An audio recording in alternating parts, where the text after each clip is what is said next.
Vamos con Viera, que ya está en línea, y después la seguimos con este tema. Carlitos Viera, ¿cómo andás? Muy bien, ¿cómo andamos por ahí? Espectacular, espectacular. No dije espectacular, dije espectacular. Perfecto, está perfecto. Muy bien lo tuyo. Se ve que trabajás en la universidad ya. Floresta Muy presente, bien. Daniel Vera de la Floresta, mira medio vecino. Vos andás por ahí, ¿no? Ahí está, claro. Costa Sur presente acá. Costa Azul presente. Bueno, vamos arriba, Carlitos. ¿Qué tenemos para hoy? Vamos a ver. Los temas que la gente ha tratado de asumir en estos tiempos son, obviamente, el desafuero de Manini y el presupuesto, ¿no? Esos son los dos temas que han estado más atendiendo atención de la gente, ¿verdad? Sobre el desafuero de Manini yo no voy a hablar mucho, no es mi fuerte, no quiere decir que no lo sienta en profundidad, creo que ha sido un hecho que ha de alguna manera distorsionado la democracia uruguaya, ha afectado de alguna manera a la democracia uruguaya, y aquí lo que se... No, más allá de que hay un militar que falta a su palabra, lo cual ya es un hecho grave y que creo que lo descalifica en grado sumo, aquí lo que importa es el hecho de fondo, de que la ciudadanía uruguaya tenía el derecho de saber por qué se oculta la verdad. Por ahí estaríamos, y que la ciudadanía uruguaya tiene que saber, ya ha tenido bastantes datos acerca de que acá hubo torturas y muertes totalmente malintencionadas, y que la sociedad uruguaya por allí me parece que es donde avanza, y que este es un hecho lamentable. Lamentable por los apoyos, lamentable por la manipulación, como tú decías recién, que no es novedoso. Yo creo que se está manipulando a la sociedad uruguaya y a la sociedad mundial hace bastante tiempo, y que por allí y por allí nos sacan ventaja. Muy bien, de habiéndome descargado sobre este asunto, Tenías que paso a decirlo hablar porque estaba embuchado.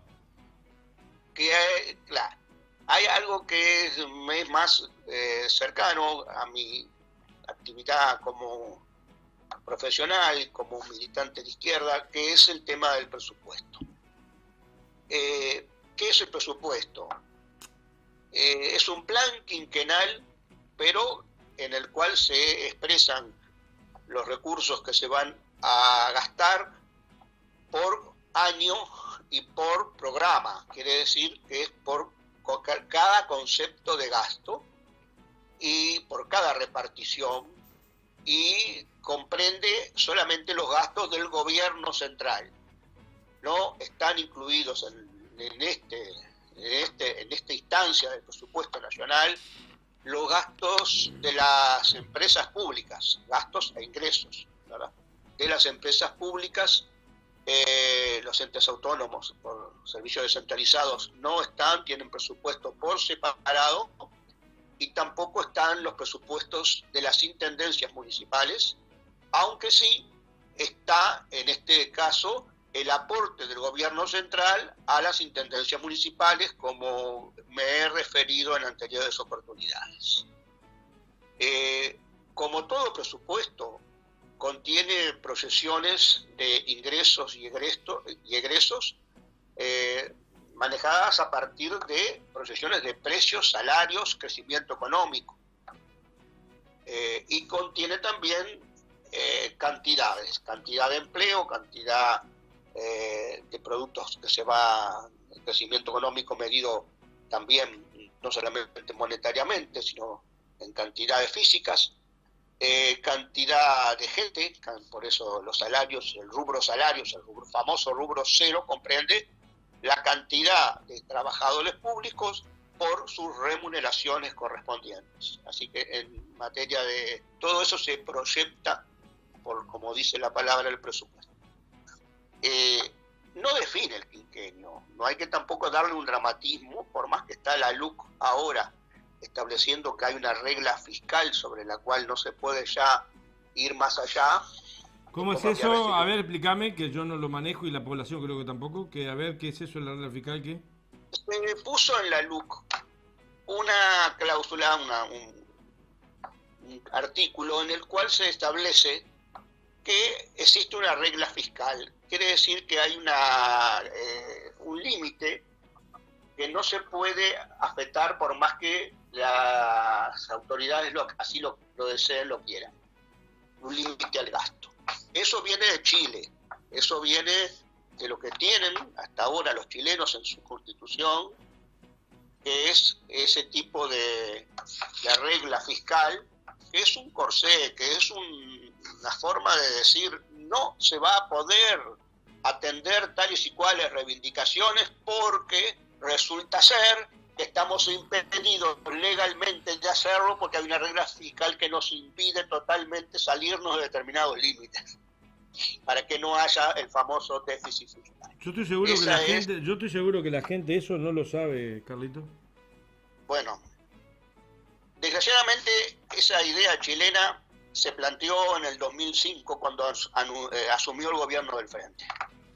Los que estábamos en ese momento supimos contrarrestar esa idea para que no se incluyera en el presupuesto frente amplista, del gobierno frente amplista.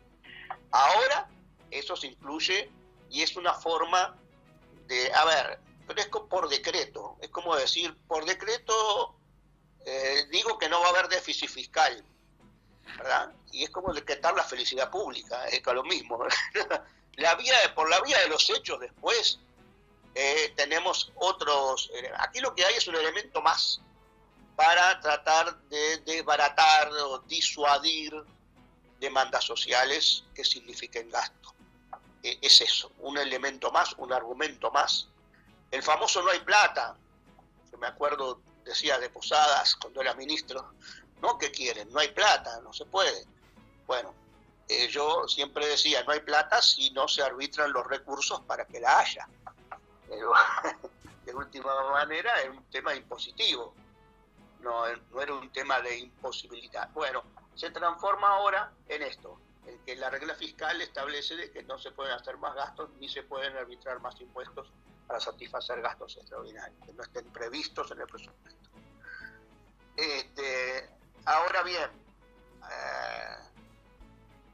lo que está en juego, entonces, hay mucho en juego, sí, pero no obstante, no le quitemos algo de dramatismo, y es que el presupuesto, si bien es quinquenal y define los 5 años, define tan solo el año, en este caso 2021. El año 2020 ya viene definido por el presupuesto anterior, así que este presupuesto va a definir también el año 2024, pero el presupuesto del año 2021 sí está definido, porque en el 2022 hay algo que se llama rendición de cuentas, previsto en la Constitución, que puede alterar lo que se establece en el presupuesto 2001. Siempre y cuando no se pase por ese punto que dice la LUC. Sí, claro. Ese va a ser un elemento que van a esgrimirlo para disuadir subas, pero el Poder Ejecutivo puede, digamos, ir a tenerse a la regla fiscal, se tiene que atener ahora el Poder Ejecutivo a la regla fiscal, justamente. Ajá. Y por ahí entonces vamos a ver cómo se resuelve esto. En realidad nunca pueden ser, cuando uno tapa la olla para evitar que el agua hirviendo supere el borde, nunca se obtiene el objetivo. Acá hay un desbarajuste, ¿verdad? Y este es algo por el estilo. Quería también aclarar que así como existe la rendición de cuentas, existen el tope dado por el mensaje complementario del Poder Ejecutivo puede realizar un mensaje complementario. El Poder Legislativo no puede aumentar los gastos más allá de lo que el Poder Ejecutivo ha enviado, ni puede arbitrar nuevos impuestos. No puede. Sin mensaje del Poder Ejecutivo. Hay una preponderancia del Poder Ejecutivo sobre el Poder Legislativo a tales efectos. Pero sí, el Poder Ejecutivo puede enviar un mensaje complementario cuando ve que aquello que envió era insuficiente bajo la presión que se ejerza de distintos ámbitos, incluso del propio Parlamento, y entonces el Poder Ejecutivo puede ser sensible y puede enviar un mensaje complementario. ¿Y quién maneja el termómetro ese de la sensibilidad? Nada, es un hecho político, digamos, ¿no, verdad? El Poder Ejecutivo tiene la llave de enviarlo en un mensaje complementario. Si no lo envía, el Poder Legislativo no puede aprobar un gasto superior al que recomienda, al que establece el Poder Ejecutivo en la ley que envió el Parlamento. De manera que de ahí se entabla la lucha hay que entablarla justamente en el momento en que se requiere mensaje complementario y no un desgaste anterior. Digamos, la presión que se debe hacer sobre el Poder Ejecutivo es en ese momento. Ahora ya envió el presupuesto, ahora, digamos, está en consideración del Poder Legislativo, pero para que haya un cambio hacia arriba tiene que ser con un mensaje complementario del Poder Ejecutivo. Las organizaciones del 220 de la Constitución, las instituciones que básicamente las de enseñanza, no están supeditadas, no están sujetas al límite que establece el mensaje del Poder Ejecutivo. Quiere decir que el Poder Ejecutivo dice acá voy a gastar 1.000, y las instituciones de enseñanza, la universidad ANEP, pueden decir quiero gastar 1.400, el legislativo tiene que atenerse a uno u otro, es decir, puede elegir entre uno u otro. Ahí no corre el límite impuesto por el Poder Ejecutivo. Después el legislativo podrá decir, si pongo 1.400 me paso de la regla fiscal, ¿verdad? Eso también puede pasar. Ahí puedo entrar a jugar lo de la regla fiscal. Bueno, muy bien. ¿Cuántos votos necesita el Parlamento para que se apruebe? ¿Mayoría simple? Mayoría simple. Mayoría simple. Entonces está en juego el salario, el empleo público, el gasto social, ¿verdad? Todo eso es lo que está en juego, y la inversión pública. La inversión pública, que yo considero que es una variable sustancial, porque nosotros no podemos quedar nunca supeditados a que los sector privado, las empresas grandes sobre todo, se avengan a invertir, sino que el Estado tiene que jugar un papel protagónico para, en todo caso, además, liderar la inversión en el país. Pero bueno, si recortamos, ajustamos, como se quiera llamar, lo que se dijo que no se iba a hacer y se está haciendo, si ajustamos por salario o ajustamos por inversiones o ajustamos por menores servicios públicos, ¿verdad? Menos cantidad de servicios públicos. Sí, claro, menor calidad, cantidad o calidad. Yo he escuchado asombrado decir, vamos a hacer lo mismo pero con menos plata. Bueno, eso es un desprecio a la gente, ¿verdad? No, pero además de hacer lo mismo con menos plata, ahorrar $1.000 millones. Pásala. Sí, en realidad, haciéndolo con menos plata ahorran $1.000 millones. Entonces, la única manera de que se pueda intentar hacer eso es bajando sustancialmente el salario, ¿verdad? Sí. En alguna medida es lo que se está. No el empleo, porque si lo hacen con menos gente va a ser muy difícil hacer las cosas. Yo creo que se ha trabajado mucho en la reforma del Estado, creo quizás no lo suficiente, pues quizás puede haber más.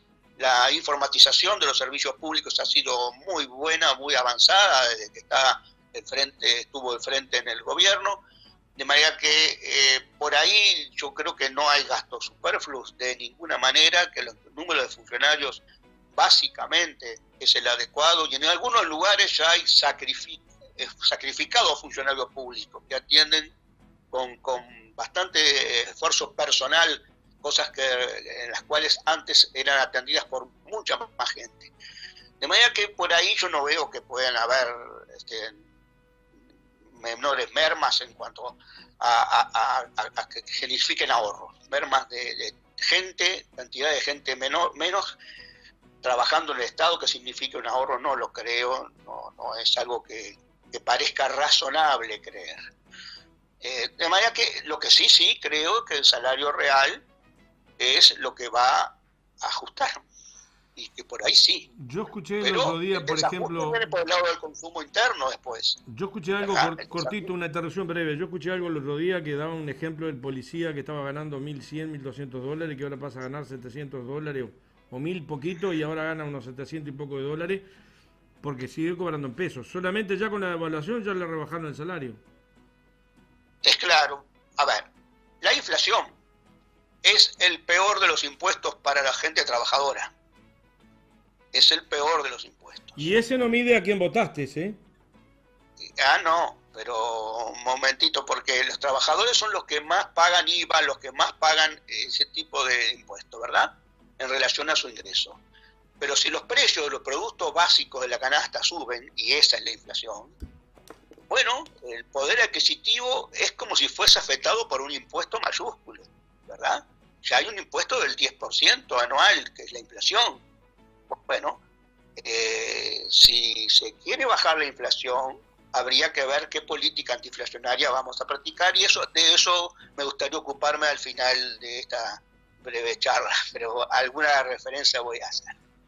Lo que yo creo que aquí, con el tema de la pandemia, se está justificando un ajuste brutal sobre los ingresos de los trabajadores, sobre el salario real, sobre el poder adquisitivo del salario, que eso va a determinar que la retracción de la actividad económica, que ya venía dada por unos meses de paro por pandemia, unos meses de menor actividad, no de paro total, obviamente, pero de menor actividad, paro parcial por pandemia, ahora va a agudizarse, porque de acá en más el salario va a empezar a poder adquirir menos productos, y la adquisición de menos productos es en Uruguay de hoy clave fue clave en todo este periodo el consumo interno para el crecimiento económico. Y por tanto vamos a crecer menos, y menor crecimiento económico va a significar menor recaudación fiscal, que así que si se quería abatir el déficit fiscal por la vía de hacer recaer sobre los trabajadores públicos el peso del ajuste, bueno, vamos a tener igual déficit fiscal porque se van a recaudar menos impuestos por recesión económica. Ese es el punto que me parece importante verlo acá planteado, ¿verdad? El salario real no tiene por qué bajar incluso cuando hay recesión. ¿Acaso el salario real ha subido en los gobiernos del Frente, en los 15 años del gobierno del Frente? ¿El salario real ha subido lo que subió el Producto Bruto Interno? No. El salario real subió del orden del 52% y el Producto Bruto Interno subió del orden del 65%. Con un agregado, Carlos. Además, cuando hay suba de salarios, muy importante, hay más de 800.000 jubilados que aumentan. Sí, me refiero a la masa salarial. Yo te entendí, pero lo quiero juntar con los jubilados también, porque han prendido la teta. Sí, claro. Si le rebajan los salarios, pues le están rebajando la jubilación también. La reforma constitucional hecha en el año 1989 determinó que cesara la transferencia poco ética de recursos que la sociedad estaba realizando desde la clase de los pasivos hacia el resto de la sociedad. ¿Por qué? Porque a los pasivos no se les ajustaba por inflación. Todos los años se les iba mermando su salario de pasividad porque la inflación se lo tragaba, hasta que el año 89 se decretó por Constitución de la República que las pasividades se ajustaran de acuerdo al índice medio, al aumento que había registrado el índice medio de salarios en el año anterior. Quiere decir que las pasividades a partir del año 2022 van a caer mucho van a caer en consecuencia lo que cae el salario real, lo que ha caído el salario real en el año 2021. Yo no soy economista y tengo 4 años de liceo, pero si le sumo a eso, que además van a haber menos aportes al BPS, van a haber menos aportes al BPS, porque hay gente que está quedando en la calle sin trabajo, y van a haber rebajas salariales, menores aportes también al BPS, porque los que aportan más son los trabajadores, no los patronos. Bueno, caramba, ¿cómo viene la mano? ¿Compleja? Viene muy compleja. Nosotros vamos a asistir a un año 2021 y 2022 muy, muy difíciles, porque el Uruguay insiste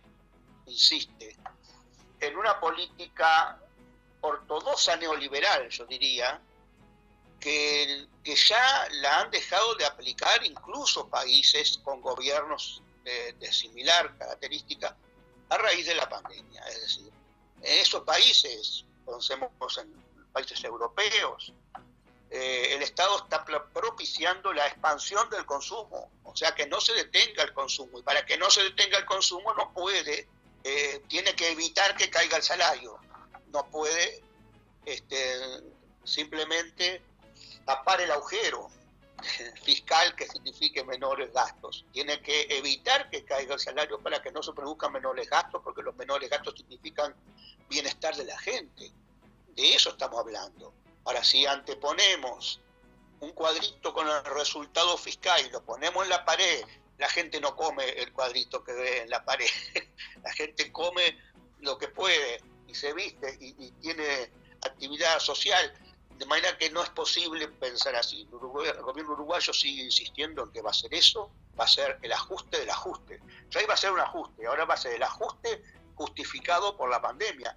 Es ajuste en medio del ajuste que provoca normalmente la pandemia. En vez de hacer una política expansiva, va a ser una política contractiva, cuando otros países están planteándose una política expansiva. Bien, yo dejo en claro esto, que el presupuesto, por suerte, no se define en un solo año, sino que también va a ser el año 2021, 2022, años de que se tengan que rever las cuentas públicas, y ahí van a ser años de lucha, tienen que ser años de lucha. Si el pueblo uruguayo va a intentar reponer a un gobierno del frente en adelante. Yo aprovecho también para establecer algunas cosas, algunas reflexiones sobre estas falacias que ha introducido la derecha con su prédica neoliberal. La idea de que si sube el salario, baja el empleo. Eso fue dicho y repetido millones de veces en todo momento. Quiere decir que siempre se descarta una suba real del salario, diciendo que si pasa eso, baja el empleo. Caramba, en los gobiernos del Frente Amplio el salario subió 52% real, por encima de la inflación, el poder adquisitivo del salario, lo que importa, y resulta ser que el empleo aumentó 300.000 puestos de trabajo. Entonces, ¿dónde está? Cuando nosotros científicamente hablando decimos que tiene que haber una demostración empírica de un determinado planteo, bueno, el planteo acá se ve desvirtuado por la realidad, la ley no se cumple, y yo diría, eso se cumple en determinadas condiciones, y ver la realidad económica como si fuese una ecuación facilonga en la cual no se incorporan todas las variables arriba del tablero, no se imponen todas las variables en el tablero, así no se puede establecer, y más que lo dicen como si fuera una conclusión científica e irrefutable.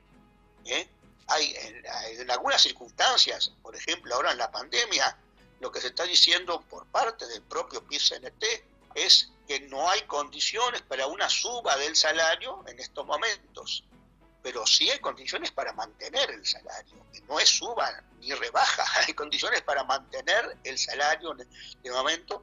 No hay un planteo, el salario puede bajar por otras razones, pero no por la pandemia. Es así, ¿no, mi amigo York? En realidad, bueno, en realidad, ya que me metiste el dedo en el ventilador tipo el Chicho, tú lo has explicado muy científicamente, pero hablando más populachero como es Néstor, sin bases científicas y cero economía, es una metida de mano en el bolsillo aprovechando la pandemia y un restablecimiento de otra distribución de las ganancias que genera el propio país. El país ha generado ganancias durante mucho tiempo a los ricos con el Frente Amplio. Ahora tienen con el gobierno del Partido Nacional las mismas ganancias y quieren obtener muchas más que las que tuvieron. Y hay mucha gente que de repente por ahí, si no lo entiende, un vecino común y corriente, piensa que se come la pastilla, que acá dejaron el país hecho pelota. Acá el país está muy bien y en base a eso que está muy bien es que van a hacer más dinero los ricos. Y aprovechando la pandemia, rebajas salariales, porque no están rebajando a los ricos ahora. Al contrario, han convencido a la masa de la población de que es necesario que los ricos tengan más. Y hay que pedirle a los que ganan 70, 80 mil pesos, rebajarle, sacarle un impuesto, lo que fuere.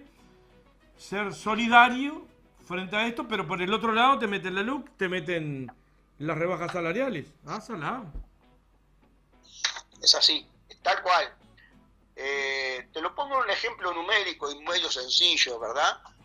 Si el producto es 100, es el total de la riqueza generada, que se reparte más o menos así, 60% entre masa salarial, lo que reciben los trabajadores y los jubilados. ¿Está bien? Sí. 40%. 40% de ese 100 reciben los trabajadores y los jubilados. No es una cifra antojadiza, sale de estudios. Y 60% remunera el capital. Es así. Sí. Si una baja, vamos a suponer una baja desmesurada de un 50%, ¿verdad? Sí. Y pasásemos de 100 a 50, el salario, lo que debería de pasar es de 40 a 20 y el resto sería a 30. Quiere decir que en ese caso, una baja tan desmesurada, el salario no perdería participación en el total del producto. No perdería participación en el total del producto. Lo hace en una menor proporción. No lo hace, si baja, no lo hace en la misma proporción que baja todo. Entonces, la idea es la misma. Cuando subió el salario, ya le digo, más que el producto, nunca subió más que el producto. Subió siempre el producto más que el salario. Bueno, ahora que baja el producto, va a tener que bajar menos el salario que el producto. A eso voy. Sí, yo lo entendí. Muy bien, entonces teníamos que seguir con algunas otras falacias que hay está descartado eso de que cuando baje el salario baja el empleo. La otra falacia, si hay déficit fiscal es igual que inflación. Bueno, aquí ha habido una inflación siempre muy moderada, por debajo del 10% en los gobiernos del Frente, y el déficit fiscal también fue moderado, más allá del último año en que se establece ahí un guarismo, ya lo comenté yo, un poco exagerado en cuanto a su medición, pero igualmente no hay un cambio en la inflación. Quiere decir, subió el déficit fiscal en el último año, no modificó para nada la inflación que venimos transitando. Cuando bajó mucho el déficit fiscal en otros años en el gobierno del Frente, tampoco bajó más la inflación que lo que... Yo recuerdo una anécdota. Sí. En el Banco Central, yo era funcionario en aquel momento, año 91, arranca el gobierno del Partido Nacional y entra el señor Ramón Díaz como nuevo director del Banco Central. Ahí reúne a todos los técnicos y les dice: señores, vamos a hacer lo siguiente. Acá vamos a hacer un gran ajuste fiscal en este año 91 para batir la inflación al orden de guarismos menores al 10% anual. ¿Cuánto es la inflación que dejaba el gobierno Colorado en el año 89, en el año 90, en marzo del 90? Era una inflación del 129% anual. Esa es la inflación que dejaba.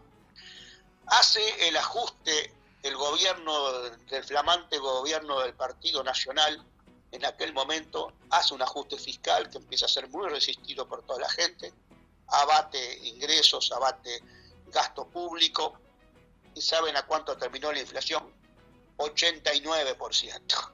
Quiere decir que cuando hablamos de 89, hablamos de 120%, no estamos hablando de una cosa que movió la aguja, ¿no, verdad? La movió a ese nivel tan alto que no es mover la aguja.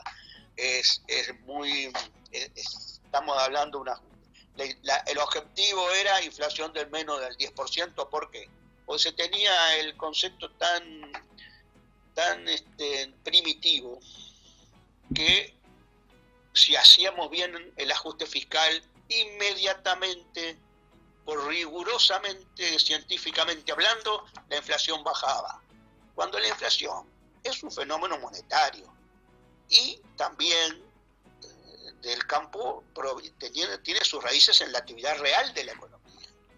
La inflación es una suba de precios. ¿Cuándo suben los precios? ¿Cuándo pueden subir los precios? Cuando hay más demanda que oferta de determinados bienes y servicios. Y ciertamente que si no hay moneda para que esa suba se concrete, es más difícil que se concrete. Eso es cierto también, hay una influencia monetaria.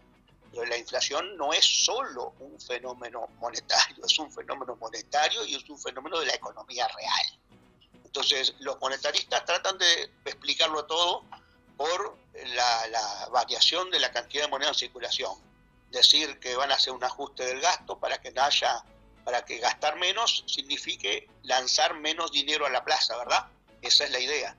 Si gastamos menos, lanzamos menos dinero a la plaza, habrá menos dinero en plaza, entonces los precios no pueden subir porque la gente no va a tener con qué pagarlo, no va a tener dinero para pagar esas subas. Y bueno, las cosas no son así. Yo creo que depende de una multiplicidad de factores, incluso las expectativas de la gente, las expectativas de cuánto va a valer el dólar. De todo eso influye la cantidad de dinero que circula y de muchas más cosas, pero fundamentalmente de la oferta y demanda. Nadie puede subir un precio cuando hay una gran oferta de un producto. Vamos a suponer, tenemos una super cosecha de manzanas. ¿A alguien se le ocurre subir el precio de la manzana en este país que es una economía un tanto cerrada? Y además con poca colocación en el exterior por la pandemia a nivel internacional.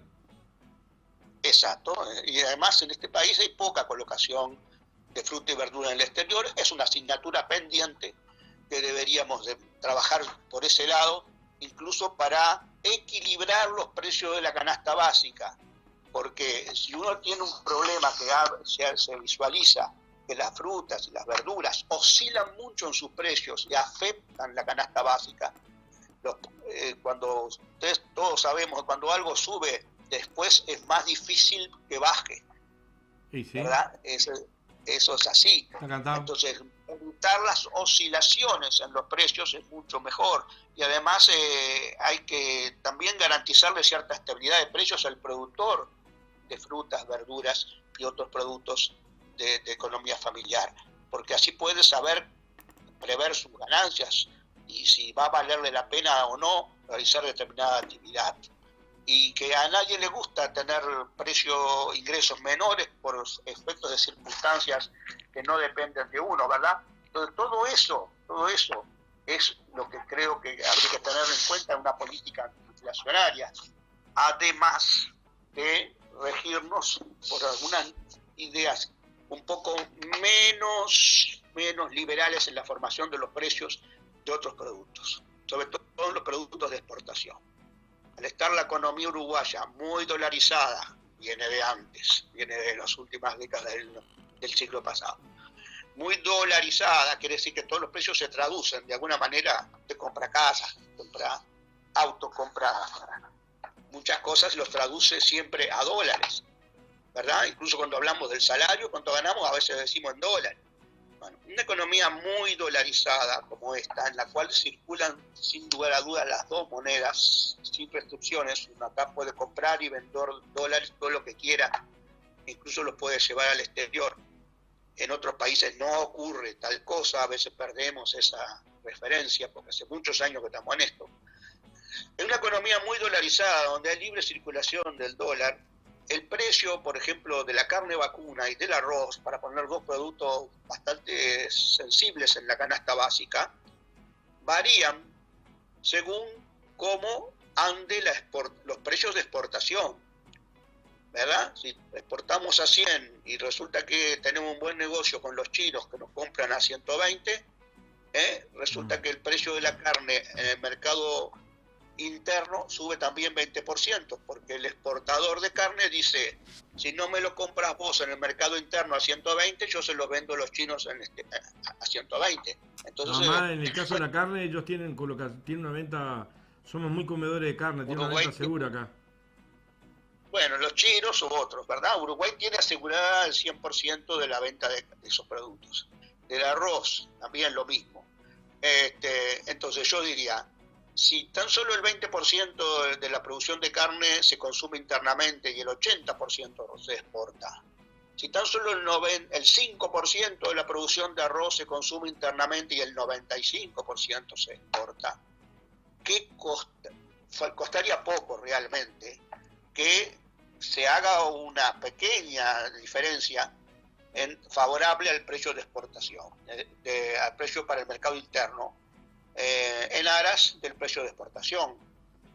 Es decir, si para mantener el precio interno en la misma cantidad, bueno, ¿cuánto es de la super ganancia que se obtiene en la exportación, de una exportación que aumenta tanto por ciento de esa super ganancia, una parte pequeña volcarla para equilibrar el precio del mercado interno y no subirlo? Eso podría ser una intervención que yo creo que se vería, que se hace en otras partes del mundo, vuelvo a insistirlo hasta el cansancio, que los uruguayos estamos acostumbrados, porque ha sonado siempre una misma campana muy liberalista, y que nosotros como que lo vemos como algo imposible de realizar, cuando, bueno, sin ir más lejos se hace en Argentina. Así que nosotros tendríamos que buscar formas, porque estabilizar los precios de la canasta básica, a mí no me importa que suban de precio los autos de alta gama, los yates que están en el puerto de Punta del Este, esas cosas no me interesan cuál es el precio, pero sí de los productos de la canasta básica. Eso evitaría que la inflación fuera, que es lo que mide la inflación, ¿verdad? Nos tenemos que ir. Que la inflación fuera más alta y que se tuviesen permanentemente que estar reivindicando aumento de salarios para poder mejorar el poder adquisitivo, porque si no el poder adquisitivo además se va perdiendo mes a mes. Es decir, si uno tiene un día un valor poder adquisitivo que compra 10, si hay una inflación, al otro mes compra 9, al otro mes compra 8, otro mes compra 7, y cuando ajusta el salario, en esos meses compraste 7, 8, 9, pero compraste menos, y después volvés a 10, ¿verdad? Entonces, durante el transcurso en que la inflación afecta el salario, ahí el consumo de los trabajadores es menor, y por eso el salario hay que medirlo en promedio siempre, promedio del poder adquisitivo, y no medirlo entre una fecha y otra, porque medirlo entre una fecha y otra puede ser engañoso. Si lo medimos a la fecha en que sube, ahí es engañoso, porque hasta que subió vino de una curva a la baja permanente. Nos tenemos que ir. Bueno, muy bien, nos tenemos que ir. Hasta pronto. Hasta el lunes. Seguiremos hablando de estos temas, si le interesan a la gente, vamos a ver si podemos. Hasta el lunes. Yo te sugiero, hay dos preguntas, una que tiene que ver con las jubilaciones, que eso lo podemos preguntar a Ruiz, no tengo problema, tengo línea directa ahí, pero a mí me interesaría cómo ves la economía mundial, para entender lo de Uruguay también. Muy bien, para el próximo lunes hablamos del tema de economía mundial. ¿Cómo no? Números macros. Yo he tirado algunas puntas ahí, pero totalmente analfabeto. Quisiera más técnicamente cómo se están moviendo países como la Unión Europea, como el propio Norteamérica, como la propia América Central, como los países emergentes, como incluso China, Rusia en general, tener una información más afinada por ti. Dale. Cómo no, una aproximación. Gracias por estar. Hacer porque la economía mundial es muy vasta. No, pero yo tengo bien. línea directa con Merkel, si querés la llamo y... Ahí está, esa sabe. Gracias. Muy bien, un abrazo. Hasta Gracias, pronto. Carlito. Vamos a una pequeña tanda y ya volvemos rapidito. Estamos en Andares, estamos en vivo y en directo por todas las redes. Dale, ya.